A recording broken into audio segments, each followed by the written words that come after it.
Pixar. And zoom right here. Okay, so already the graphics, I'm talking about this like this is a game.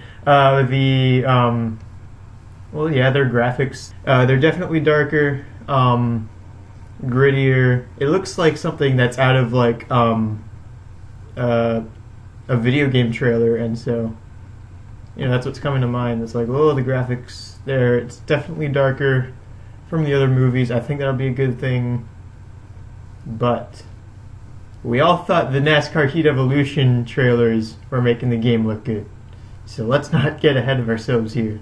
So let's keep going. Oh, also, alright, let me go back a little bit. Oh shoot, that's too far back.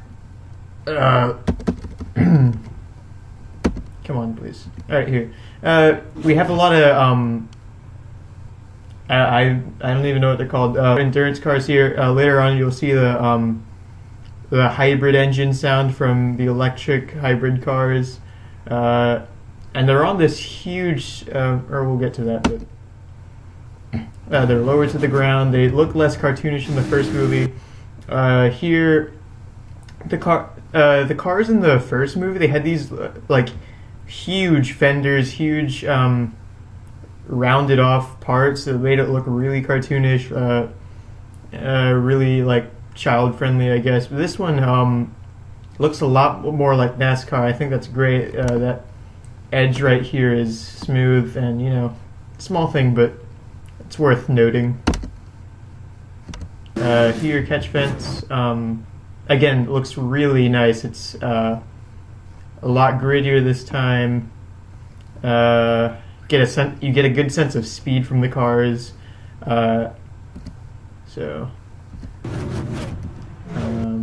So again, on the left here, we see one of those endurance racing looking cars.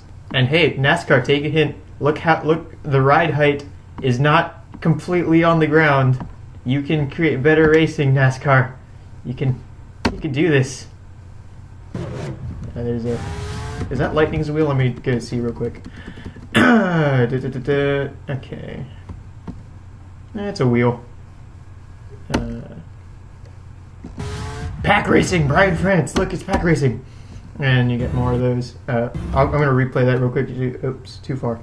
I'm going to go back there so you can hear the engine sound I was talking about. Oh, okay, here. But this speedway looks huge. It looks like JGIR. It reminded me of JGIR Speedway.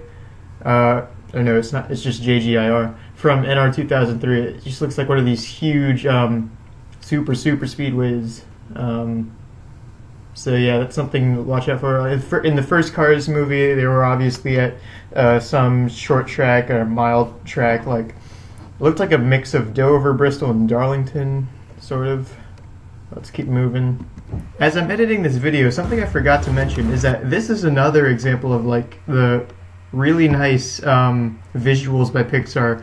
In the background, in the distant stands over there, and even in the mid-ground with the RVs and stuff, it looks a lot less clear because, in real life, as things get farther away, it's harder to see them. And that's something that wasn't in the first Cars movie.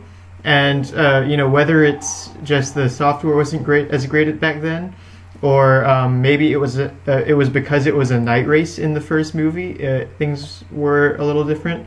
But I still think this looks a lot more realistic, and I think Pixar is on the right track in terms of visuals. You can't really tell from that shot, but yeah, frame by frame. Let's keep going. Oh, wait, you're on. I'll let you hear the engine sound. But first of all, you have that those kind of stock cars from the 2000s eras on the sides, and you have this. All of a sudden, this I think this is going to be like the new guy that's going to come into the new main character that's going to come into the thing. Second thing I forgot to mention is that this blend of old stock cars from the 2000s era and these new endurance style LMPs is that this is the kind of cars race mixing, I guess, that Pixar was trying to accomplish in Cars 2 with the World Grand Prix. But you know, the focus was on Mater and this whole spy car thing, and so we never got to see that close racing because the only competition in the World Grand Prix was McQueen versus the Formula One car, Francisco, whatever his name was. And so I think this will be a lot better in showing a lot of the different kinds of race cars and just do a better job of giving a lot more cars the spotlight. His new hybrid engine and stuff. So let's just hear that beautiful engine sound. Yeah, boy. Alright, so here's this is really like kind of stupid to worry about, but I hate how in the Cars movies the physics aren't great, because you know it just makes it seem less real for me. You know, what happens here is it's basically the Eric Jones Las Vegas crash. Does he cut a tire there? Yeah, the rubber seems to be coming off of the rim right there. So he probably blew a tire. You can see it's starting to deform a little bit. Something else I forgot to mention the first time around is look at the wear and tear on the side of Lightning McQueen. They had some of this in the first and second movies. In the first movies, I remember in the behind the scenes stuff, because I watched that as a kid. They were saying like, oh, look how realistic we are. We put marbles on the top of the track. There's dirt flying all around. And that was good for its time, but I think this has stepped it up a lot too. That's another thing, like in cars the axles are like movable because they're like hands and stuff, so so he overcorrects, and floppiest suspension you've ever seen in your life, and head first into the wall like Eric Jones, except you know this time he's losing it in the middle of a turn, so it's even worse. And this part is the one that has everyone talking.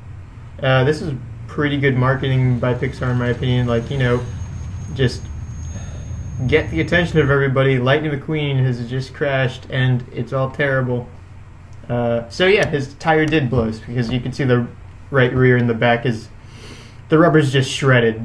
McQueen, you gotta come in for tires! Okay. So let's just see exactly how this happens, because yes, you know, the spin out it didn't look realistic to me. This roll though, it looks pretty realistic. So yeah, I'm happy with that. I'm not happy that McQueen might die, but you know, I'm happy that it looks good at least. Because that was the thing with the with Richard Petty in the first movie crashing. It was sort of realistic, but it went on for so long. It was just like, are you gonna stop?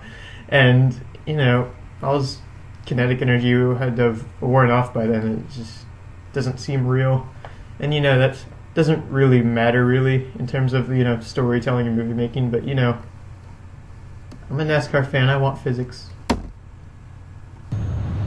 From this moment, everything will change.